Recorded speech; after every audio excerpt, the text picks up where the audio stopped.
Okay, so had a little mishap. Don't know why my screen recording decided to not work, but we are going to go ahead and go through with this without a main angle, and I'm just going to re-record my thoughts moving into this next week. So we're going to look at some footage that was shot in chapel, and we're going to talk about what went good and what could be improved to get a better end product.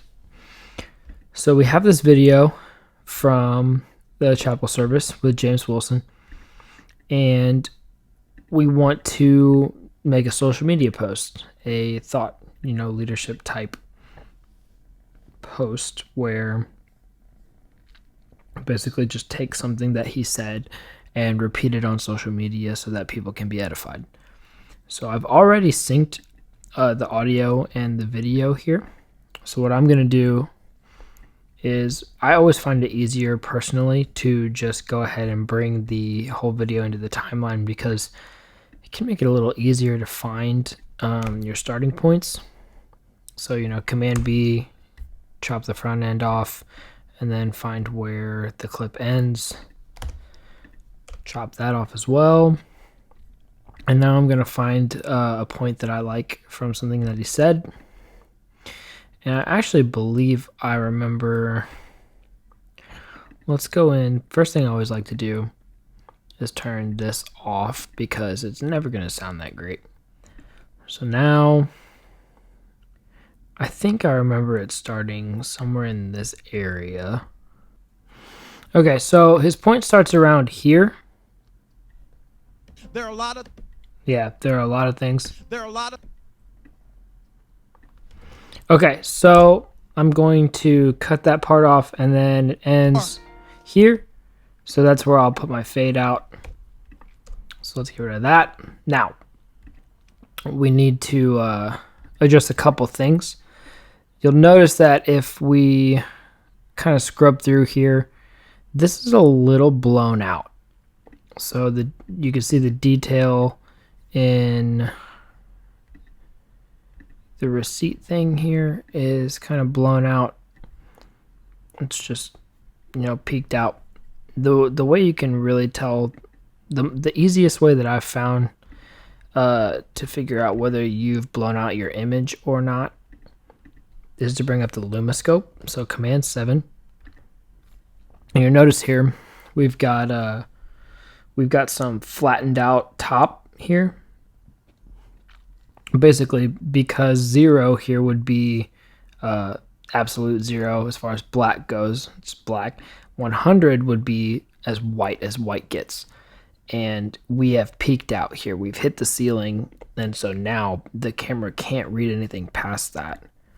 If you really need to be sure whether you blew it out or not, this is a good indicator. If you see it staying flat as you pull it down, you probably blew it out. So what probably happened was this looked good because this is good exposure. This is great. We've got a lot of mid-range stuff happening here, minimal stuff hitting the top. Skin tones look good. Everything looks pretty normal. But then what happens when we get over back into the center is it's too bright and it's starting to bleach the color out of his skin. And that's with anything. If you overexpose it, it's not going to be able to read the color information. From what I've found, that's the best way that I can explain it. If something gets too bright, you can't really read any of the color information. But as you pull it down, maybe you could pull a little bit of that back. But once it's blown out, it's unrecoverable basically because it's too bright and the camera can't read the information at that point. So there are a couple things you can do to kind of combat this. The main thing being pulling down the highlights, obviously, and then trying to do a little bit of work in the color curves and stuff like that to make it a little bit more natural looking of an image again. So I'm going to try and do a little bit of work in that department. Sometimes you can even flatten it out. Down here is supposed to actually be absolute 0. So if you raise that, watch on the LumaScope over here, you can see all the shadows of the bottom area here just pulling up slightly. and that can kind of help. Sometimes adding a little bit of film grain can help with that, but that's it's an effect, and you don't always want that, so that's not something that you should really like count on. So we can add noise, which I really don't like this type of noise.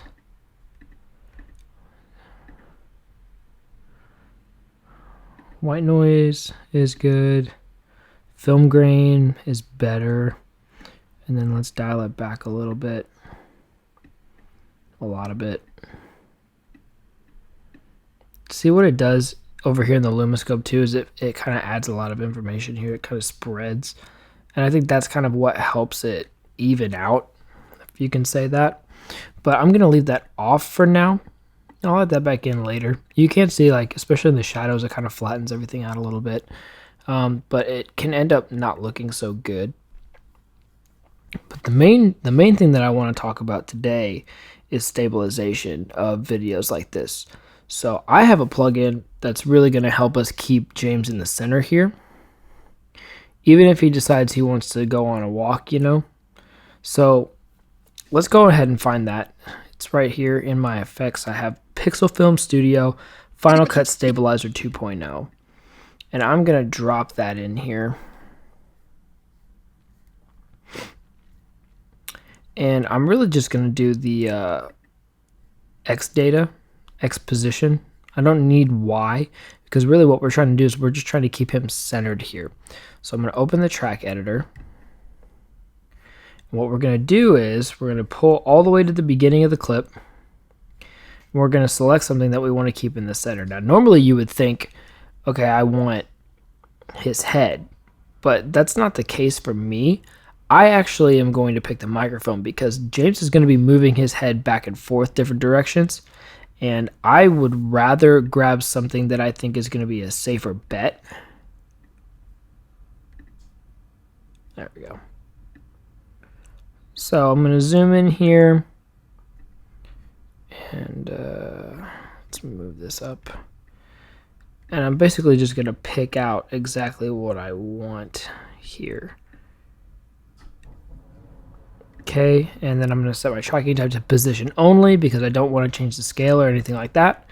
And then we just start the tracking. You'll notice as it's tracking, it's following the microphone, which is what we want. Now, I didn't go 100% completely with the track quality because I really don't. In fact, I think I'm going to stop here and go ahead and move back, because I already kind of feel like we're losing it. So what we need to do is go back until we find the spot where it starts to get off of the microphone, which is about here. I'm going to hold shift and select all of these. Now, I definitely would recommend buying this if you're going to continue to do work in Final Cut. I think this is a great stabilizing plugin, and it's much better than what Final Cut has to offer, in my opinion. But I am going to show you how to use this either way as I go.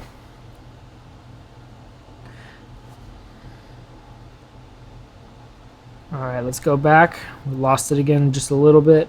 Let's go back to here. Okay, that's good. And the reason that I'm still going to go through this process is because I want to show you the benefit of what I'm going to say moving forward.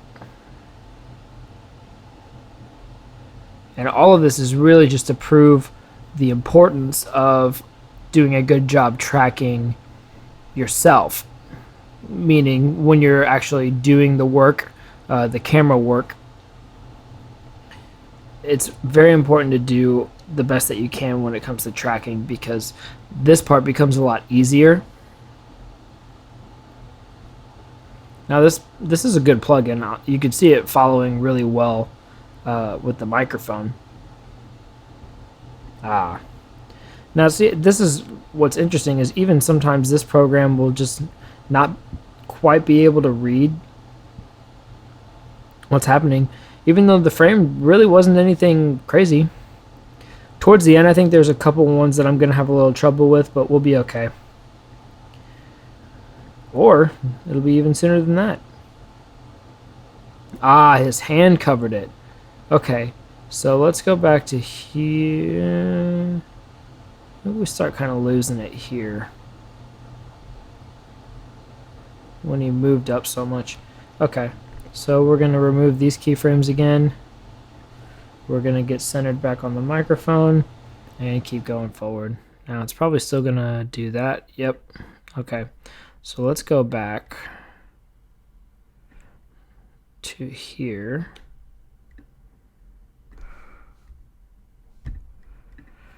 And let's put this back where it belongs. Oh, look at it go. So we're almost out of the woods. You can see up here it's actually going frame by frame. There we go. I knew it was going to lose it soon. Okay, so what I'm going to do here is I'm actually just going to put the tracer as close to the center of his mouth as I can. And I'm probably going to have to do this a couple times because this whole spot is a little blurry.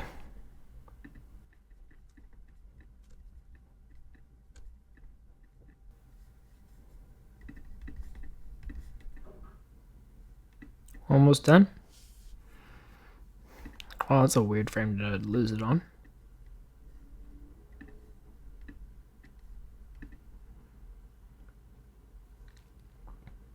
Okay, so right there, that's something that I actually want to address. This is a perfect example right here.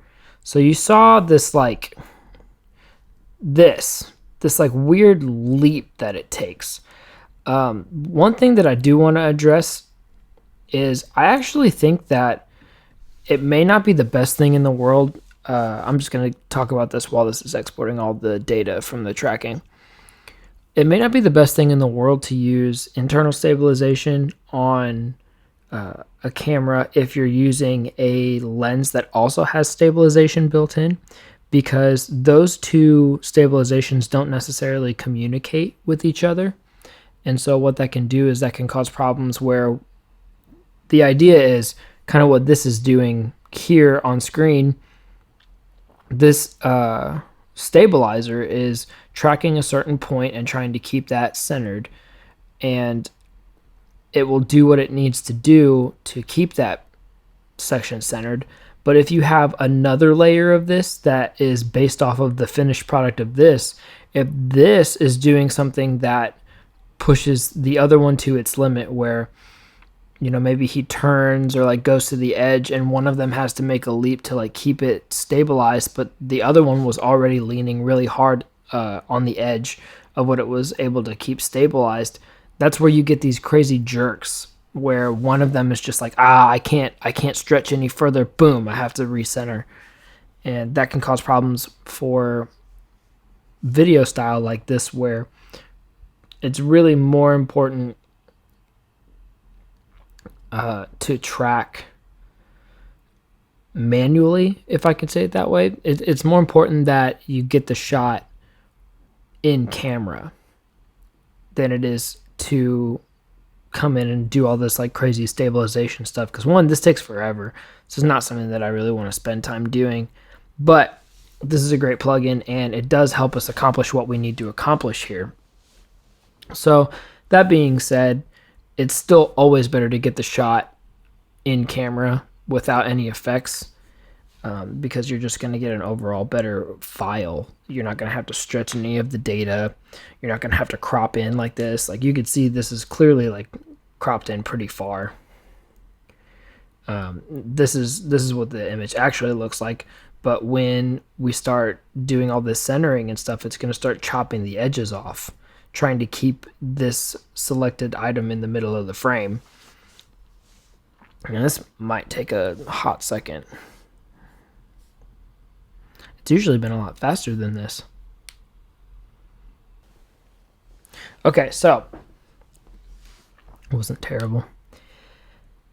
So now we've got our, I'm going to go ahead and render this just because this plugin does take a lot of power to get what we want out of it. Notice he's all the way over here now. He was pretty well centered before, but the reason, if you see this right here, see this mirroring thing going on here?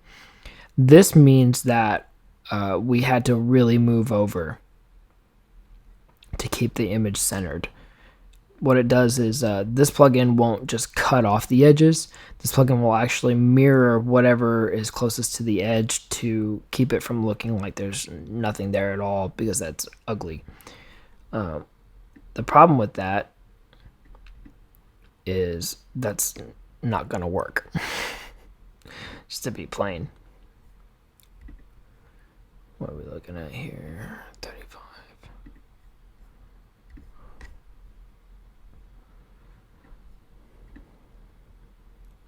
So while this is rendering, let's talk about what we need to do to get this fixed up here. We want him, James Wilson here, in the center. And we ran a stabilizer to keep him centered, but unfortunately, with all of the back and forth, the program is going to have to cut off some of these edges, and it knows that, so it's going to already do all of that for us. So because it's doing this, I know that this is going to have to either be cropped in pretty heavily on, because we're only going to be able to go to like right here, which means we're going to have to crop in, you know, down to here, or maybe a little bit off the top. So what I'm going to do is I'm going to go ahead and just prove why it's so important to get that back and forth really locked in. The goal here would be to post something on social media, and since we really could go for 1350 if we wanted to, but let's just make it a pretty extreme case for the sake of example. And let's say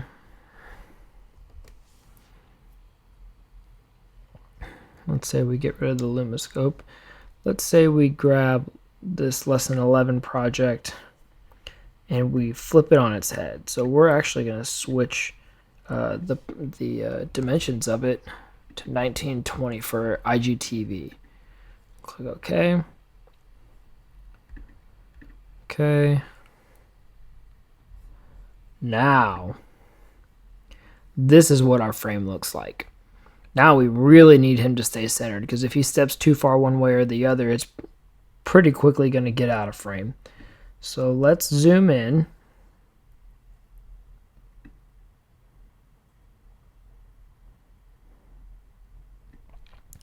And already we can see we're kind of stretching it. It's looking a little grainy, but that's because this is a 1080 clip. You know, this wasn't meant to be stretched literally almost 4 times its size to fill the frame. And that's why shooting 4K is so important when it comes to shooting IGTV, stuff like this, and shooting a little further back than you think you need to, because now we're able to crop in and still retain a lot of quality.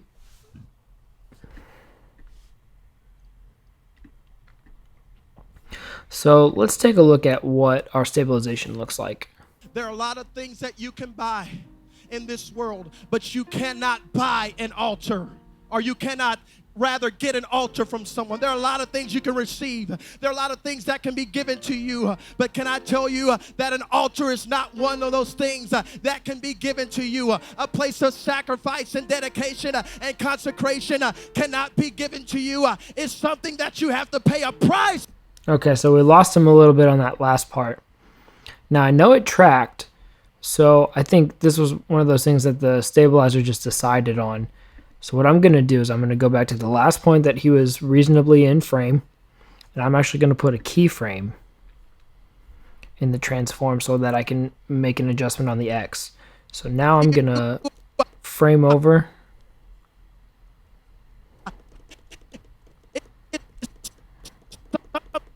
Okay, what do we got? So this is where he ends up. So I'm going to put another keyframe, and I'm going to pull him back.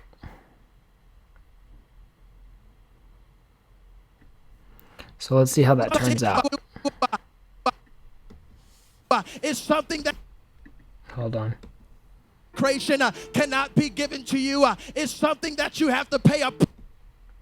Okay, so we let it go too far.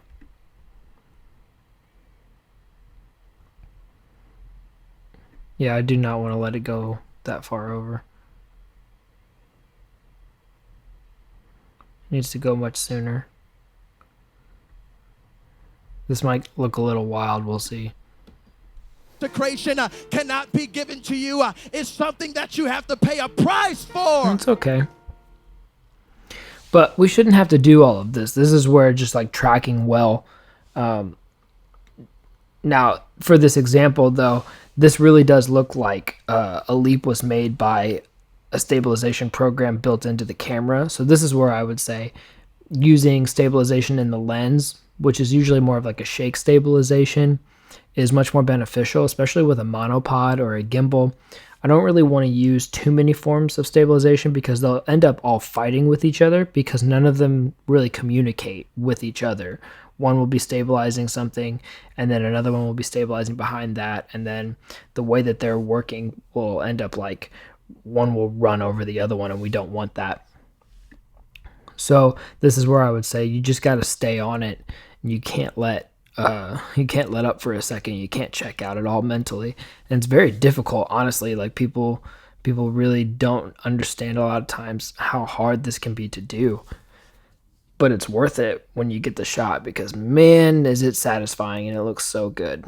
Now, to talk about the shot, I think I have a little bit of criticism for this because if you watch this, in my opinion, it seems kind of flat. And I don't think that that's the shooter's fault. I think it's one, the color of the room, like the color temperature. Two, the lighting just doesn't create a very dynamic background. So you've got a lot of all the same warm tones. There's no breakup, really. There's nothing that shows depth. It just seems like a really flat image. Everything's flattened.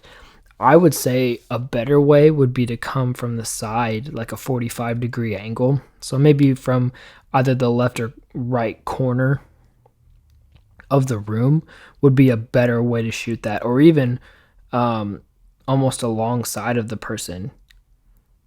I don't know. Especially if you have other options, like we could look at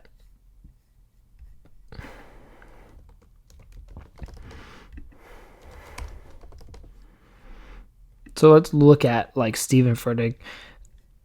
Obviously, I'm not telling you like this is who you need to. At T-Mobile, we believe you should get more. But that's why we merged with Sprint. If you watch the angles that they use.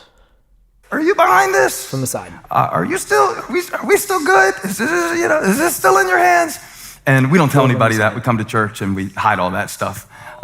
We sweep it right under the couch of our Christian vocabulary. But I know what you've been thinking. God showed me. He showed me some stuff that you've been wondering about.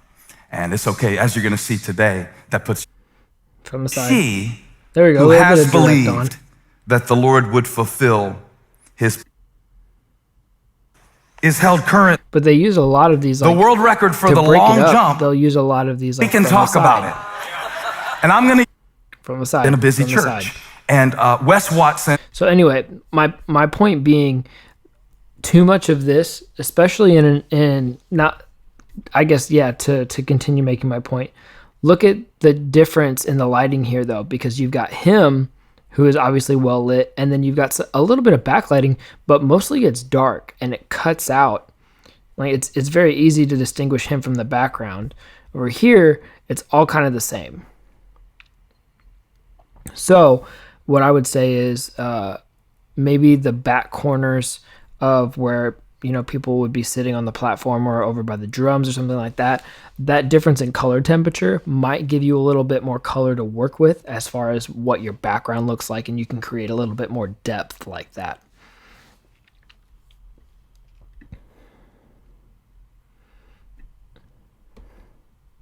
Can I tell you that an altar is not one of those things? So let's look at a couple more things and then let's close it out.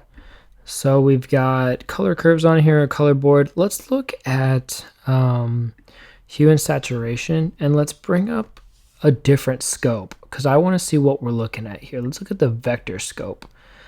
This right here, this line, a lot of people ignore this, but this is a great tool.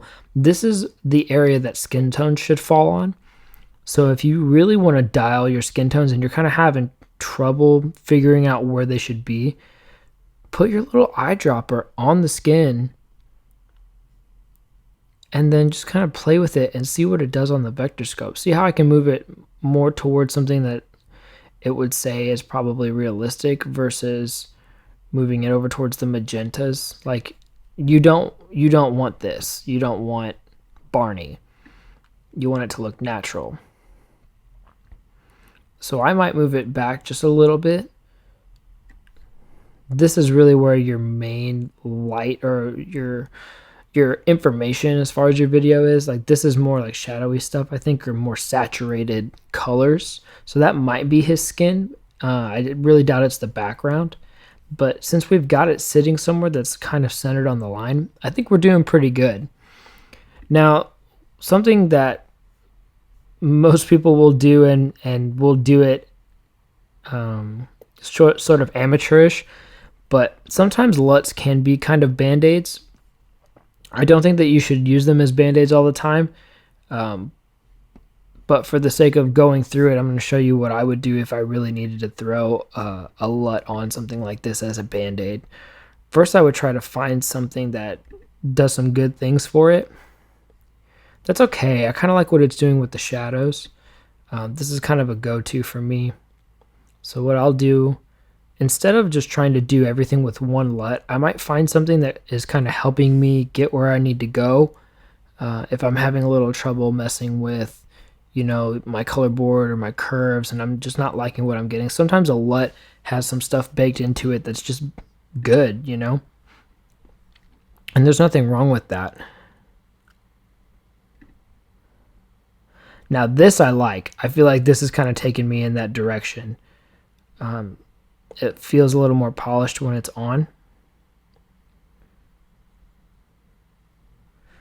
But I think too much of it makes it look a little airbrushed. So I'm going to dial that back as well. Now let's look at what it all looks like without the stuff that we did. It's a little too overexposed. It's a little too magenta.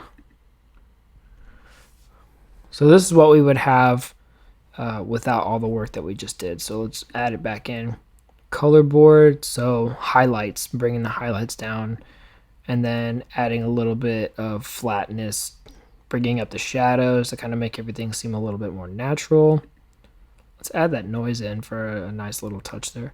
Actually, I feel like we could probably pull the mids down maybe a little bit more, reclaim a little bit of that detail. But if you pull the mids down too far, you start to get this graininess in the blacks that I don't really like the shadows and stuff. I don't really like that too much. So let's keep going. Hue brings it back into yellow a little bit. It's good. And then you got your orange and teal.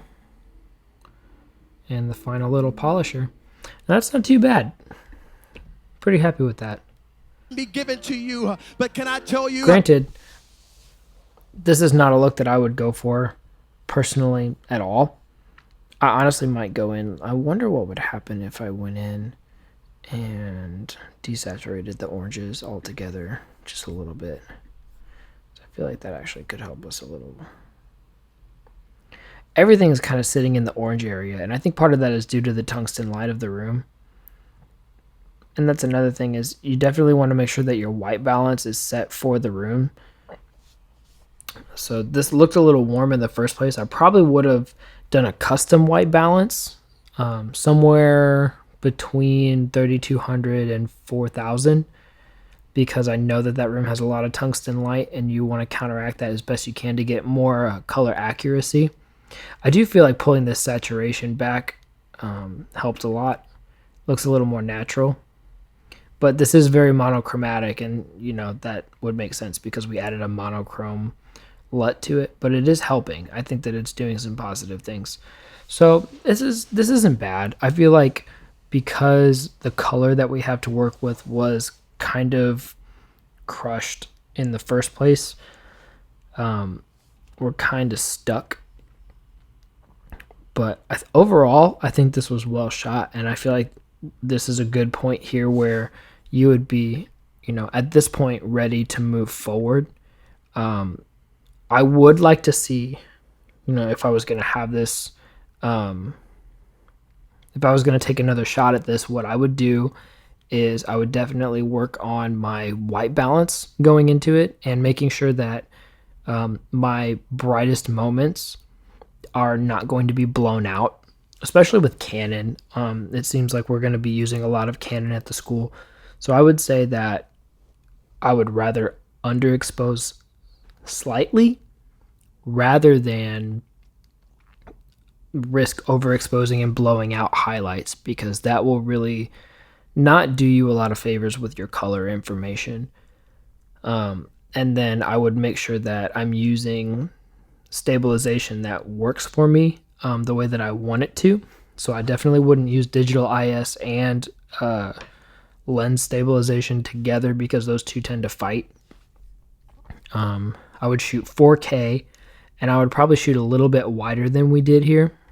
I would just back off a little bit, and I wouldn't shoot straight on like this. I would shoot straight on like this. Maybe if this was a third angle, I would rather have one angle coming from a 45, like the back corner on either sides. I think that would look the best. Especially if you have the chance to cut back and forth between the two, that would be fantastic. But yeah. So now what I would do is I would go into my generators and I would add my little box down at the bottom there, and I would start my titles. You could even try, so let's say I was working on a project the other day. No, I want documents.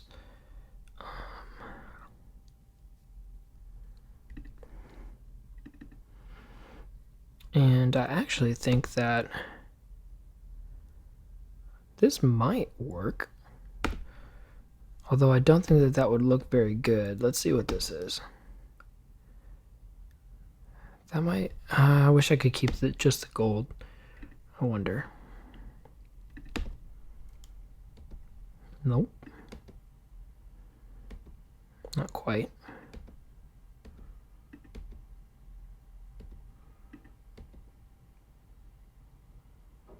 No, not there yet. See if I could just keep this stuff.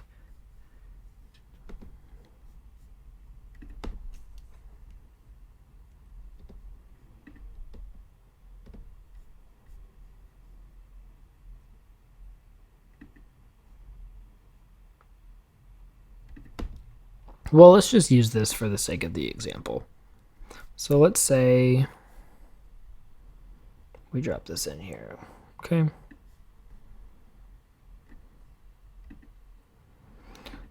So now we've got this thing in the way. We need to change the size, obviously. So we need to make it much bigger.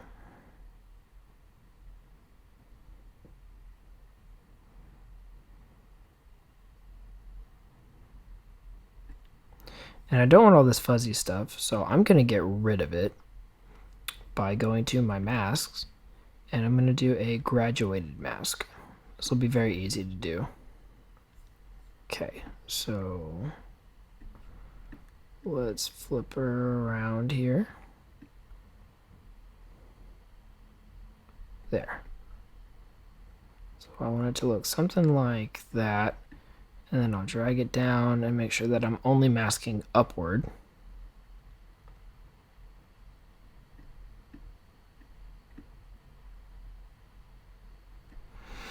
And so you could do something like this where you just add like some kind of detailed thing at the bottom. I know that the grain's not uniform across this, so it's not meant to be used in this manner. But you don't always have to just make a custom generator block. That is convenient, and I do like to do it. But you could go in, and do your basic title this way.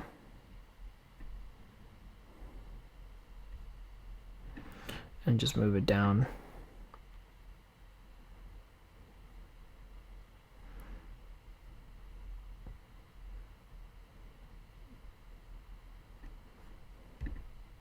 So then I would go in and, and the Lord said,